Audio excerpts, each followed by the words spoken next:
Hi friends, नमस्कार। मैं हर्षित सिंह आपके अपने प्लेटफॉर्म द बेसिक पॉइंट में बहुत बहुत स्वागत करता हूं। जैसा कि हम आपको अपने पुराने वीडियो में बता चुके हैं, उसमें आपको बताए थे पहले तो हम तारामंडल के बारे में, फिर उसमें नक्षत्र के बारे में बताए थे, फिर आपको ग्रह के बारे में बताए, मतलब उसमें कंपेयर करके आपको ग्रहों के बारे में बताए थे। ग्रह, उपग्रह, क्षुद्र ग्रह क्या होता है उसके बारे में बताए। फिर आपको हमने बताया था किस प्रकार मतलब क्या है इसकी बुध के मतलब काफ़ी ग्रहों के बारे में बताए थे, लेकिन आपको उतना विस्तार पूर्वक नहीं बताए थे। इसलिए हमने ये जो वीडियो ले रहे हैं, इसमें आपको हम कंपेयर करते हुए जो 8 ग्रह हैं उनके बारे में बताएंगे, क्योंकि ये देखा जाए एग्ज़ाम के पॉइंट ऑफ व्यू से तो बहुत इंपॉर्टेंट होता है, क्योंकि इसमें जो भी छोटे छोटे पॉइंट होते हैं, जो भी इन लोग की मतलब हर ग्रहों का विशेषता होता है, वो अधिकतर क्वेश्चन में उठा लिया जाता है। इसीलिए हम ये अलग से वीडियो ला के हम सोचे कि आप लोग को बता दिया जाए कंपेयर करते हुए। कंपेयर करने से अच्छा यह होता है कि जल्दी अच्छा समझ में आता है, इसलिए हम कंपेयर करते हुए आपको ये बताएंगे। तो फिर हम स्टार्ट करते हैं। पहला देखा जाए, जो पहले तो हम स्टार्ट करते हैं बुध और शुक्र ग्रह को कंपेयर करते हैं। तो आपको बताए थे जो बुध ग्रह है ये सूर्य से देखा जाए अधिकतम पास में है, उसके बाद शुक्र ग्रह है। तो जिस प्रकार से ग्रहों का मतलब आकार है, उसके बनावट के आधार पे ही हम उसको कंपेयर करते हुए भी ले चलेंगे आगे। तो इसमें कंपेयर है बुध और शुक्र का। तो रहा पहला, इसमें क्या है, बुध का कोई उपग्रह नहीं है। क्या है? बुध का कोई उपग्रह नहीं है।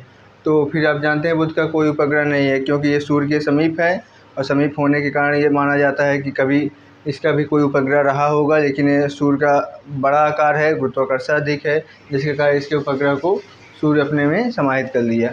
फिर बात करें शुक्र का, तो शुक्र का भी कोई अपना उपग्रह नहीं है, इसका भी कोई उपग्रह नहीं है। तो फिर बुध में देखें, बुध का जो सेकंड पॉइंट है उसमें है बुध को सायंकाल एवं भोरकाल का तारा कहा जाता है, जो वर्ष में केवल 3 बार ही दिखाई देते हैं। क्या कहते हैं? बुध को क्वेश्चन भी उठा सकता है, मतलब सायंकाल का और भोरकाल का तारा किसे कहता है, अगर वहाँ पे मतलब फिर इसे भी कहते हैं, शुक्र को भी सायंकाल एवं भोरकाल का तारा कहते हैं। लेकिन ये अधिकतम मतलब आपको दिखाई पड़ते रहते हैं। और ये बुध की बात करें, ये आपको मात्र 3 बार ही दिखाई पड़ता है। तो ये क्वेश्चन भी उठा सकता है कि मतलब किस ग्रह को मतलब भोरकाल का एवं सायंकाल का तारा कहता है किया जाता है। उसमें से दोनों में से कोई अगर एक रहेगा, वो मिल जाएगा ऑप्शन, तो आप उस पर टिक कर सकते हैं। तो फिर इसमें बुध का नेक्स्ट पॉइंट है, इसमें है बुध पर वायुमंडल का अभाव है। बुध पर क्या है? वायुमंडल का अभाव है, इसमें वायुमंडल नहीं पाया जाता, जिससे तो पहला इसमें सिद्धि प्राप्त हो गया कि इसमें जीवन संभव नहीं है। जब भाई उसमें वायुमंडल नहीं है तो वो कहाँ पे, लेकिन इसमें वायुमंडल नहीं है ना हो तो भी यहाँ पे ऑक्सीजन जो है, ऑक्सीजन पाया जाता है, ऑक्सीजन की उपस्थित है, लेकिन वायुमंडल के यहाँ पे वायुमंडल अभाव होने के कारण क्या है, कोई भी जैसे क्षुद्र ग्रह है भाई, अगर यहाँ पे गुरुत्वाकर्षण सूर्य, इसके बगल में सूर्य है, बुध के जस्ट बगल में सूर्य अपने तरफ आकर्षित करता है गुरुत्वाकर्षण कारण, तो क्या होता है, वह यहाँ वायुमंडल ना होने का, जो वायुमंडल होता है तभी विरोध होता है, कोई भी ग्रह विरोध करता है अपने यहाँ किसी भी ग्रह के आने में। तो जब वायुमंडल नहीं है तो कोई भी पिंड यहाँ पे आसानी से कोलाइड हो सकता है, गिर सकता है, इसलिए यहाँ पे बुध पर जीवन संभव नहीं है, एक पूर्ण रूप से ज्ञात है। वायुमंडल न होने के कारण वहाँ जीवन संभव नहीं है। शुक्र पर क्या है? शुक्र पर सघन वायुमंडल है, यहाँ पे जो वायुमंडल बहुत सघनता में है, सघन वायुमंडल है। इसका वायुमंडलीय दाब क्या है? पृथ्वी से 92 गुना अधिक है। शुक्र पर सघन वायुमंडल है, और सघनता के साथ साथ इसका जो वायुमंडलीय दाब है, अगर उसका बात करें तो ये पृथ्वी से 92 गुना अधिक है। और फिर बात करें इसमें नेक्स्ट पॉइंट है, बुध ग्रह का दिन में ताप जो है 360 डिग्री सेल्सियस से 390 डिग्री सेल्सियस हो जाता है, जबकि रात का तापमान -170 डिग्री सेल्सियस होता है। इस प्रकार बुध का सर्वाधिक तापांतर वाला ग्रह है, जिस पर तापांतर कितना है? 560 डिग्री सेल्सियस है।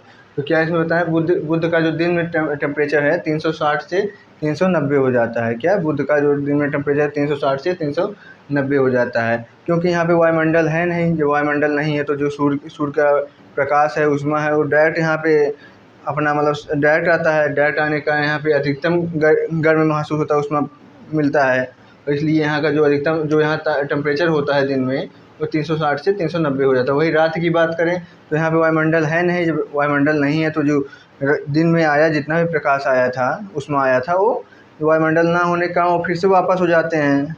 जब वापस हो जाएंगे तो यहाँ पे फिर ठंडा मौसम हो जाता है, मतलब जब है ही नहीं फिर वहाँ से जितने उसमें रहेंगे सब गायब हो जाएंगे। तो वहाँ क्या होता है, ठंडा बढ़ जाता है। ठंडा कितना कहाँ तक बढ़ जाता है, -170 डिग्री सेल्सियस तक हो जाता है, -170 डिग्री।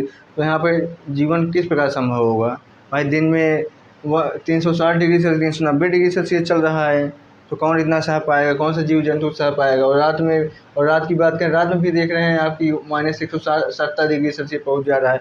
इतना ठंडा भाई किसका शरीर सहन कर सकता है? इसलिए देखेंगे आप इसका जो तापांतर है, तापांतर कितना हो जाता है। तापांतर मतलब क्या है, ये दोनों का मतलब अगर जैसे ये पॉजिटिव है या निगेटिव है तो मतलब दोनों का अगर देखा जाए बीच का अंतर कितना है टेम्परेचर में, तो कितना आता है 560 डिग्री सेल्सियस हो जाता है। इसका तापांतर 560 डिग्री सेल्सियस होता है। फिर वहीं बात करें हम शुक्र को, अगर शुक्र ग्रह का बात करें, शुक्र को चमकीला ग्रह कहते हैं। क्या कहते हैं? शुक्र को चमकीला ग्रह कहते हैं, क्योंकि इसके वायुमंडल के बाह्य सतह से 10% प्रकाश परावर्तित हो जाता है। तो इसका वायुमंडल जो है बहुत अधिक सघन पाया जाता है। जो सघनता के कारण क्या होता है, जो वहाँ से प्रकाश आते हैं तो उसमें से मान लीजिए 90% तो अंदर एंट्री कर ही जाते हैं। भाई प्रकाश है, प्रकाश माध्यम से कोई पाता है वो एंट्री कर लेता है। लेकिन बात करें इतना इसका अधिकतम सघनता होने का है, उसमें 10% प्रकाश क्या होता है, बाहर निकल जाता है, परावर्तित हो जाता है। इसलिए ये जो होता है शुक्र चमकीला ग्रह कहलाता है। मतलब चमकता हुआ देखे होंगे आप भी कभी शाम होंगे सुबह में देखते होंगे, जो शुक्र ग्रह दिखाई पड़ता है वो अधिकतम चमकीले जो तारे टाइप दिखाई पड़ता है वही होता है, शुक्र ग्रह होता है। तो इसी में है शुक्र सौरमंडल का सर्वाधिक गर्म ग्रह है, जिसका तापमान 475 डिग्री सेल्सियस होता है। इसका जो आपको बता दिए, जो कि इसका वायुमंडल होता है बहुत सघन होता है। और सघनता कारण क्या है, जो यहाँ पे टेम्परेचर आ जाता है, जो भी सूर्य के द्वारा इसमें ऊष्मा प्राप्त होती है, तो भाई सघन है। सघन होने के कारण क्या होता है, वो बाहर नहीं निकल पाता। आने को तो आ जाता है लेकिन फिर से वापस नहीं जा पाता। ना जाने के कारण क्या होता है, यहाँ का जो टेम्परेचर है 475 डिग्री सेल्सियस हो जाता है। और शुक्र के अपने यहाँ देखिए, शुक्र के वायुमंडल में क्या है, CO2 96% पाया। जो कार्बन डाइऑक्साइड है कितना पाया, 96% कार्बन डाइऑक्साइड पाए जाते हैं। इसका वायुमंडल भी सघन है। क्या है, वायुमंडल सघन है। और सघन होने का यहाँ पे प्रेशर कुकर की दशा पाई जाती है। जहाँ पे 475 डिग्री सेल्सियस है भाई, वहाँ तो लाजमी बात है कि वहाँ पे प्रेशर कुकर का वो होगा ही। मतलब इतना गर्म, इतना अधिकतम वहाँ मतलब दाब है और ताप है कि वहाँ पे प्रेशर कुकर का दशा पाई जाती है। और बात करें शुक्र ग्रह के वायुमंडल में सल्फर के बादल छाए रहते हैं, जो ज्वालामुखी का साक्ष्य है। और यदि देखा जाए तो यहाँ पे मतलब वैज्ञानिकों ने अपने अपने भेजे हैं, मतलब बुध और शुक्र पे मतलब भेजा गया उपग्रह, जिसके द्वारा क्या होता है, वहाँ की जानकारी प्राप्त की जाती है, जिसका नाम क्या है, मेरिनल 10 भेजा गया है। क्या नाम है, मेरिनल 10 भेजा गया है वैज्ञानिकों के द्वारा, जिसके द्वारा यहाँ बुध और शुक्र की दशाओं के बारे में जानकारी प्राप्त की जाती है। तो क्या आपको बताएं, यहाँ पे मतलब वायुमंडल पे, शुक्र के वायुमंडल पे क्या होता है, सल्फर के बादल छाए रहते हैं, जो कि ज्वालामुखी के साक्ष्य हैं। तो सल्फर के बादल छाए रहने से हमें यह मालूमात हुआ कि क्या है, यहाँ पे ज्वालामुखी पाई जाती है, ज्वालामुखी का उद्भव है, जो कि यहाँ सल्फर के बादल उसके साक्ष्य के रूप में दिखाई पड़ता है। तो शुक्र ग्रह का अब बात करें, ये सब इसका आपको बता दें, बुध जो है सौरमंडल में सबसे तेज परिक्रमा करने वाला ग्रह है। बुध क्या है, बुध सौरमंडल में सबसे तेज परिक्रमा करने वाला ग्रह है। ये भाई बुध जो है सूर्य के नज़दीक में है, समीप है। समीप होने का इसका जो परिक्रमा जो करता है सूर्य का, ये सबसे कम टाइम में करता है। और कितना करता है, जो कि 88 दिन में ही अपना परिक्रमा पूरा कर लेता है। वहीं अब बात करें हमारी पृथ्वी का कितना है, 365 दिन होता है, और जबकि ये 88 दिन में अपना परिक्रमा पूरा कर लेता है। इसलिए मतलब ये देख रहे हैं। फिर अब बात करें इसमें बुध का जो है, बुध सौरमंडल का सबसे छोटा ग्रह है। आपको देखें बुध जो है सौरमंडल में सबसे मतलब समीप भी है और सबसे छोटा ग्रह है, क्षुद्रतम भी है, निकटतम भी ग्रह है। ये पेपर में आ सकता है सबसे निकटतम और क्षुद्रतम ग्रह कौन सा है, तो वहाँ पे क्या होगा, बुध ग्रह होता है। और जो भी ग्रह हैं उनका जो अगर बात करें जो परिक्रमा करते हैं, जो घूर्णन अपने अक्ष पे करते हैं, तो कैसा होता है, वो एंटी क्लॉकवाइज करते हैं। और वहीं बात करें शुक्र ग्रह का, शुक्र ग्रह क्या होता है, शुक्र ग्रह का घूर्णन अन्य ग्रहों के विपरीत तथा अरुण ग्रह के समान पाया जाता है। शुक्र ग्रह में ग्रहों का जो है घूर्णन जो है अन्य ग्रहों के विपरीत होता है, परंतु क्या है, अरुण के सदिश मतलब घड़ी के दिशा में पाया जाता है। तो बात करें इधर से अगर देखा जाए जो 2 नंबरी है, मतलब 2 नंबरी मतलब भाई ये आपका शुक्र ग्रह, उधर से बात करें जो 2 नंबरी है क्या है, अरुण। तो इस चाहे इधर से 2 नंबरी पकड़े चाहे उधर 2 नंबरी पकड़े, दोनों का क्या है, जो घूर्णन दिशा है क्या है, वो घूर्णन दिशा वो घड़ी के दिशा में है, मतलब घड़ी के सदिश चलता है वो। लेकिन और अन्य ग्रह की बात करें तो घड़ी के विपरीत दिशा में घूर्णन करता है। तो और वहीं बात करें शुक्र का जो घूर्णन है 243, शुक्र का जो घूर्णन मतलब क्या है, जो अपने अक्ष पे घूर्णन करता है। जब पृथ्वी भी अपना अक्ष पे घूर्णन करता है, कितने दिन कर लेता है, मतलब कितने टाइम में करता है, 24 घंटे में अपना एक घूर्णन कंप्लीट करता है, जिसके कारण यहाँ मतलब दिन रात समझ ही रहे हैं 12 घंटे वाला सिस्टम। तो यहाँ शुक्र क्या है, घूर्णन अपना 243 दिन में करता है, जबकि परिक्रमा सूर्य का जो परिक्रमा करता है वो 225 पृथ्वी दिवस, मतलब पृथ्वी दिवस के कंपेयर में किया जा रहा है तुलना, तो 243 दिन लग जाता है उसको अपने पृथ्वी के अगर उस कंपेयर करें तो 243 दिन हो जाता है इसका घूर्णन करने में, जब परिक्रमा वहीं 225 दिन में कंप्लीट कर लेता है। तो यहाँ पे बात किया जाए जो शुक्र ग्रह का अगर दिन रात की बात की जाए, तो जो दिन रात है वो यहाँ एक वर्ष से, इसका एक दिन जो है एक वर्ष से अधिक माना जाता है। माना क्या होता है देख रहे हैं आप, इसका जो दिन रात है वो एक वर्ष से अधिक होता है टाइम का। और से बात करें शुक्र का जो आकार और भार है वो पृथ्वी के समान है। क्या है, शुक्र का आकार और भार पृथ्वी के समान है। समान होने का कारण क्या, इसे हम कहते हैं पृथ्वी की जुड़वा वाहन भी कहा जाता है। शुक्र को इसके आकार और भार जो है पृथ्वी के समान होने के कारण इसे पृथ्वी की जुड़वा वाहन भी कहा जाता है। और बात करें बुध सौरमंडल में सबसे छोटा है, बता दिए आपको, इसका पलायन वेग भी सबसे कम है।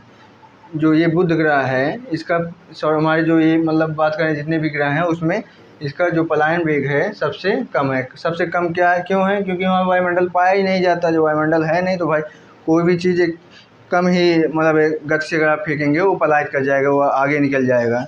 और वहीं बात करें जैसे अपने पृथ्वी का हम जानते हैं 8 किलोमीटर प्रति घंटे के हिसाब नहीं 11, तो वहीं अगर बात करें पृथ्वी के अपने क्या है लगभग 11 किलोमीटर प्रति सेकंड के हिसाब से अगर हम फेंकते हैं उसे मतलब गति कराते हैं तो पलायित हो जाता है।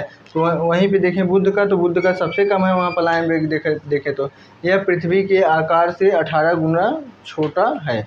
क्या है इसका जो अगर बात करें पृथ्वी के कंपेयर में हम इसका मतलब आकार की बात करें तो क्या है पृथ्वी से 18 गुना कम है। इसका जो आकार है पृथ्वी के आकार से 18 गुना कम है। तो हम बात कर लिए हैं बुध और शुक्र का, तो अभी हम बात करते हैं फिर किसका करेंगे। और फिर तीसरे नंबर पे मंगल है, फिर चौथे पे क्या है पृथ्वी है। तो हम मंगल और पृथ्वी जो भी है वो भी अपने में एक सादृश हैं, और सादृश होने का फिर उन दोनों का कंपेयर करने में हमें अच्छा मतलब जल्दी हमें याद करने में भी अच्छा रहेगा, इसलिए अब हम उन दोनों का कंपेयर करते हैं।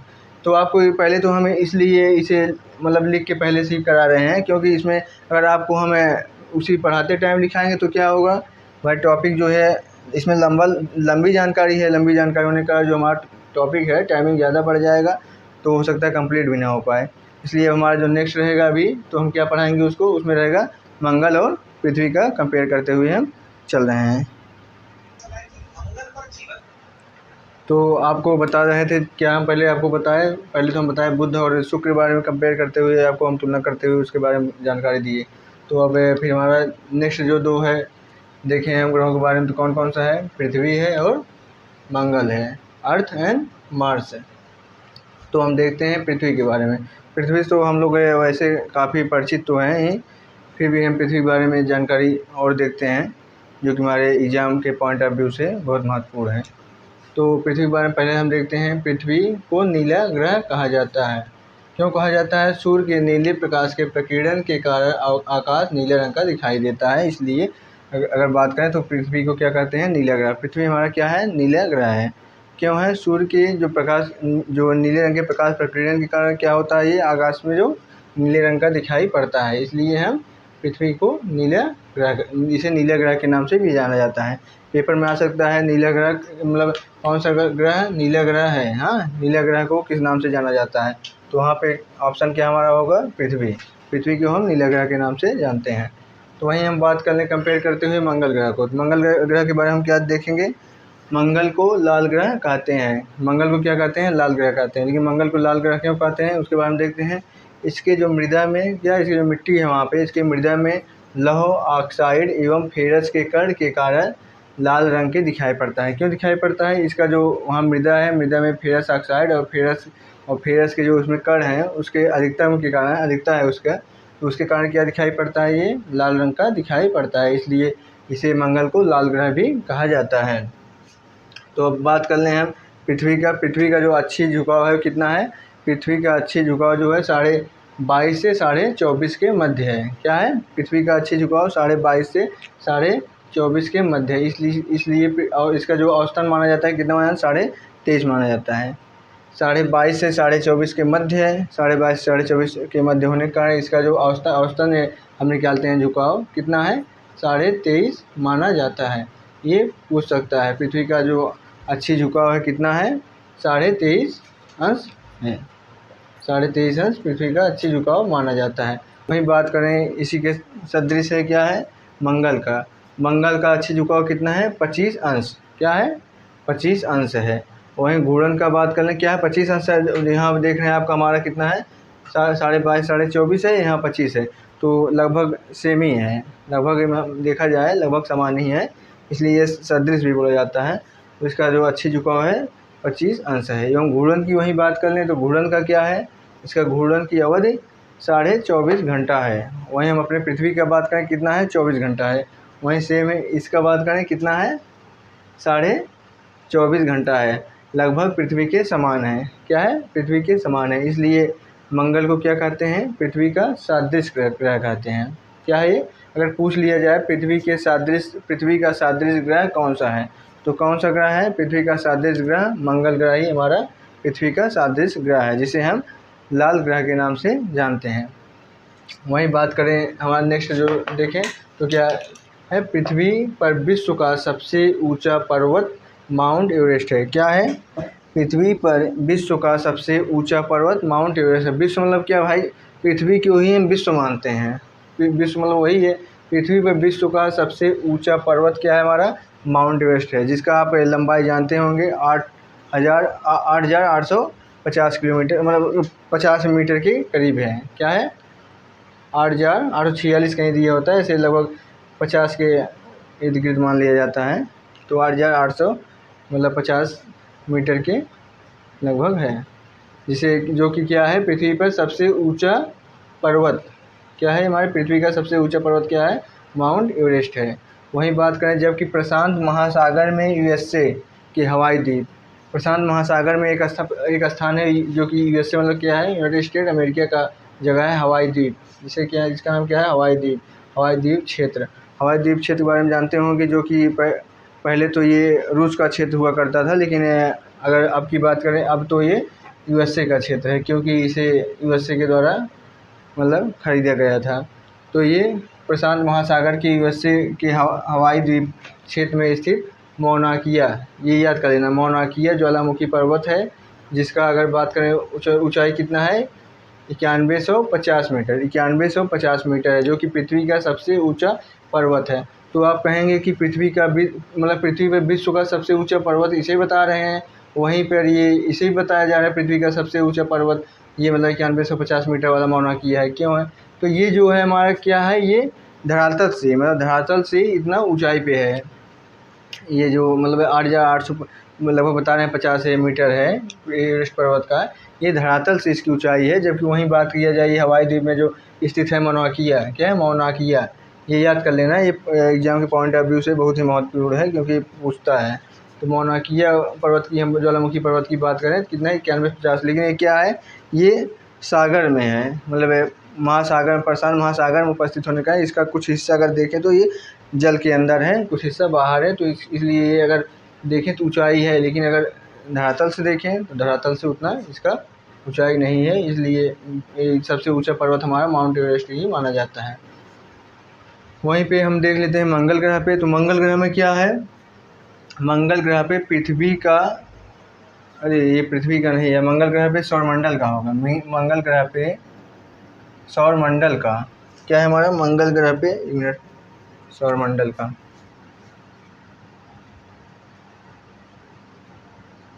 पृथ्वी का कहाँ इसमें ला देंगे।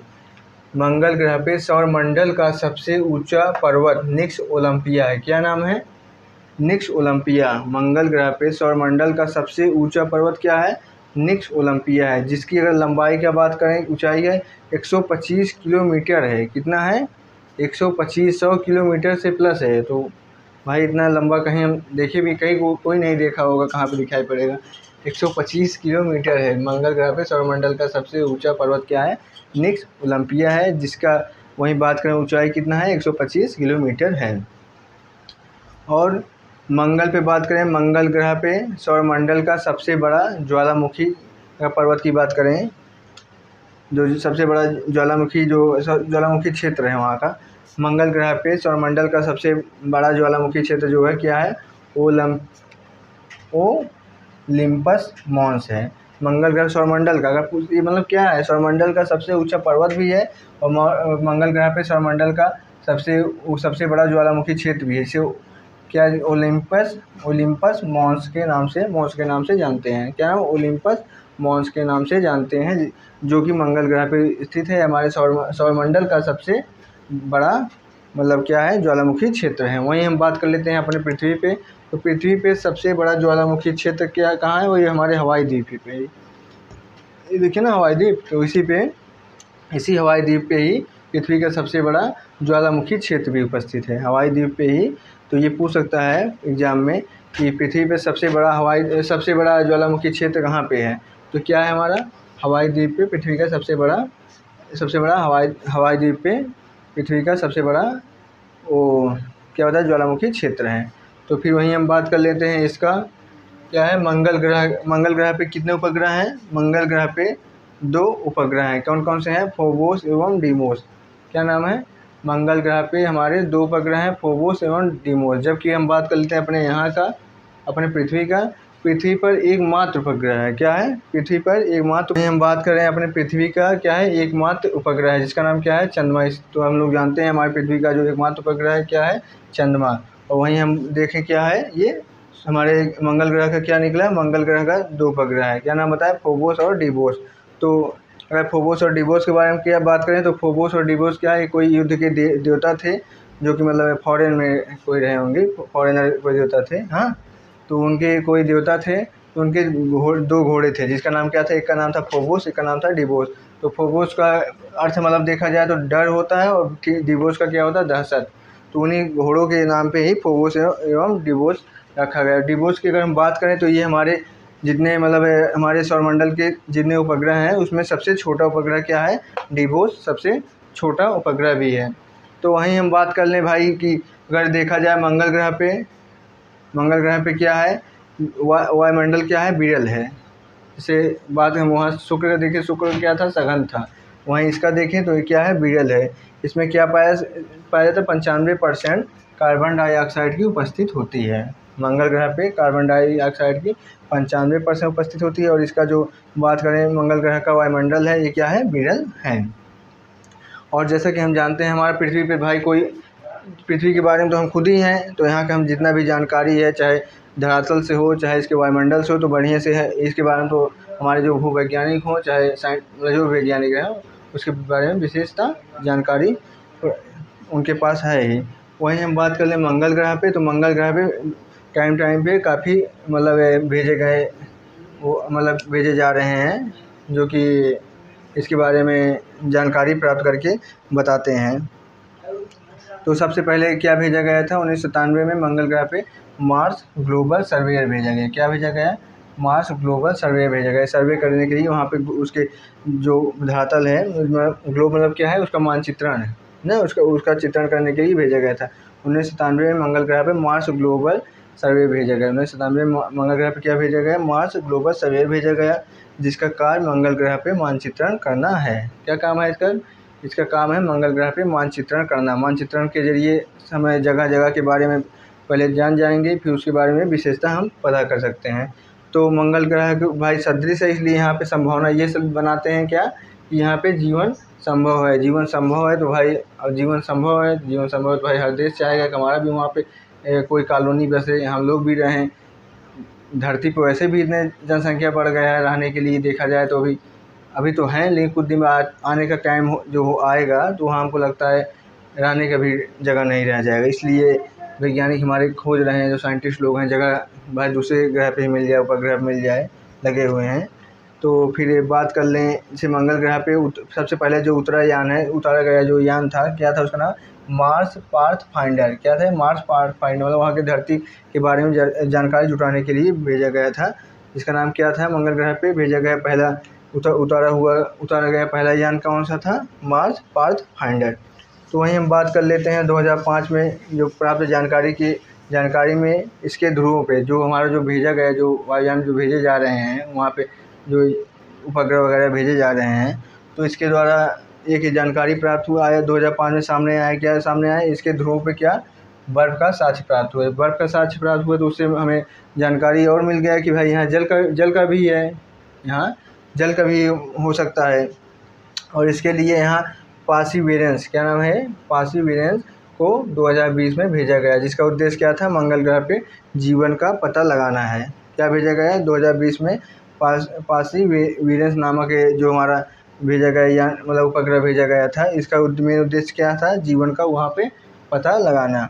और इसकी बात करें तो अगर जो 2018 में 2018 में इनसाइट करके एक यान, मतलब उपग्रह भेजे थे, वहाँ नासा के द्वारा भेजा गया, जिससे जानकारी निकला 2018 में भेजा गया था, उससे अब जाके जानकारी प्राप्त हुआ कि अगर यहाँ पे कि मंगल ग्रह पे जीवन संभव नहीं है। तो बात होगा क्यों नहीं संभव है, जब वहाँ पे पृथ्वी के सदृश भी है, वहाँ पे देखा जाए तो मतलब ये सब क्या उपग्रह की उपस्थित है, उपग्रह के साथ साथ वहाँ पे पानी की उपस्थित है, सब कुछ है, कार्बन डाइऑक्साइड है, ऑक्सीजन, हर प्रकार का चीज़ है, तो भाई क्यों नहीं संभव है। तो इसके जानकारी से प्राप्त ये जानकारी निकला कि पृथ्वी पे क्या है, पृथ्वी के केंद्रीय भाग में क्या है, पृथ्वी के केंद्रीय भाग में चुंबकीय क्षेत्र पाए जाते हैं, और यहाँ पे चुंबकीय क्षेत्र नहीं है केंद्रीय भाग में। और अब बात करेंगे चुंबकीय क्षेत्र ना होने से क्या बहुत बड़ा कारण बन गया, तो इसके न होने से ये बहुत बड़ा कारण बन गया, क्योंकि हमारे जो वो है सूर्य पे हमेशा विंड हवाएं चलती रहती हैं, सौर हवाएं चलती रहती हैं, जिसके कारण क्या होता है यहाँ पे हमेशा कुछ न कुछ तबाही टाइप के देखने को मिलता है। लेकिन यहाँ पे अपने यहाँ क्या होता है, चुंबकीय क्षेत्र पाया जाता है, चुंबकीय क्षेत्र के होने के कारण क्या होते हैं, वो हवाएं हमारे तक पहुँच नहीं पाते हमारे पृथ्वी पे, जो मतलब सोलर विंड चलते हैं। वहीं बात करें यहाँ मंगल पे, जो सोलर विंड होते हैं उसके कारण यहाँ पे हमेशा कुछ न कुछ होते रहते हैं। मतलब देखें तो वहाँ पे क्या होता है, अधिकतर यहाँ पे भूकंप अधिकतर आता रहता है, भूकंप अधिकता है, ज्वालामुखी अधिकता है। जहाँ भूकंप और ज्वालामुखी है, फिर वो साथ साथ सोलर विंड भी प्रभावित कर रहा है, तो वहाँ पे किस प्रकार जीवन संभव होगा। क्योंकि अगर बात करें, जैसे यदि हम पृथ्वी का बात करें, पृथ्वी का हम देखें हैं, सबसे ऊपरी भाग को क्या कहते हैं? सबसे मतलब अंदर का जो केंद्रीय भाग है कोर है, फिर मेंटर है, फिर क्रस्ट है, भूपर्पटी जिसे जानते हैं, मतलब ऊपर वाले भाग को, तो क्रस्ट मेंटर फिर कोर है। तो इसका देखेंगे तो इसमें कहीं पे मतलब ठोस है, फिर द्रव्य में है, फिर ठोस है, फिर मतलब इसमें कोर में भी ठोस द्रव्य में है। लेकिन इसका अगर बात कर लें, इसका जो अगर जानकारी निकला मंगल वाले का, तो मंगल में जो कोर है इसका क्या है, पूरा लिक्विड वे में पाया जाता है। लिक्विड वे में है तो भाई वैसे भी यहाँ पे दिक्कत है, ज्वालामुखी मतलब वो भूकंप भूकंप हमेशा आता रहता है। जहाँ भूकंप हमेशा आ रहा है तो वहाँ पे कौन सा कॉलोनी बसेगा। जो अभी बात करें तो नासा के मतलब वो जो अमेरिका के क्या नाम है, कोई करके हैं, बहुत बड़े बिजनेसमैन हैं, नाम उनका हम भूल रहे हैं, तो वो जो है वहाँ पे बता रहे थे क्या आपको, हाँ वो इलन मस्क नाम है उनका, क्या नाम है, इलन मस्क। वो तो वहाँ पे कॉलोनी बसाने की अभी बात कर रहे थे, लेकिन अब जो जानकारी सामने निकल के आया कि जो 2018 में भेजा गया था अमेरिका के द्वारा इनसाइड लैंडर जो था उससे जानकारी निकल कर यहाँ पे संभव नहीं है। तो अच्छा हुआ वहाँ पे कॉलोनी नहीं बस पाएगा उनका, लेकिन ये दुख की बात है उन बेचारे का कॉलोनी का सपना अपना पूरा नहीं हो पाया। तो अगर बात करें तो आप कहेंगे कि कैसे सर वहाँ पता किया जाता है कि वहाँ पे भूकंप की उपस्थिति अधिकतम है क्या नहीं है। तो अगर बात करें तो ये जो भूकंप होता है, भूकंप के ज़रिए से ही जो हम जान सकते हैं वहाँ पे, मतलब उसके कोर के बारे में जान पाएंगे कि उसका कोर क्या है, कोर में कितना लिक्विड कितना पाया जाता है, कितना मतलब वो देखेंगे कि द्रव कितने अवस्था में है, कितने ठोस अवस्था में है, मतलब सॉलिड और लिक्विड सब उसी के ज़रिए से जो तरंगें उपस्थित होती हैं जो भूकंप आने के बाद, उसी के द्वारा हम पता कर पाते हैं। तो फिर आज हमने आपको कितने 4 ग्रहों के बारे में बताया है। कौन कौन सा? पहले तो हम आपको बताए बुध और शुक्र के बारे में, फिर बताया आपको पृथ्वी और मंगल के बारे में। तो जो हमारा नेक्स्ट वीडियो रहेगा उसके बारे में, जो बाकी हमारे 4 ग्रह हैं उनके बारे में बताएंगे। तो जैसा कि हम उम्मीद करते हैं कि आपको हमारा ये वीडियो पसंद आया होगा। अगर पसंद आया तो वीडियो को लाइक करें, सब्सक्राइब करें और शेयर करें। तो फिर नमस्कार।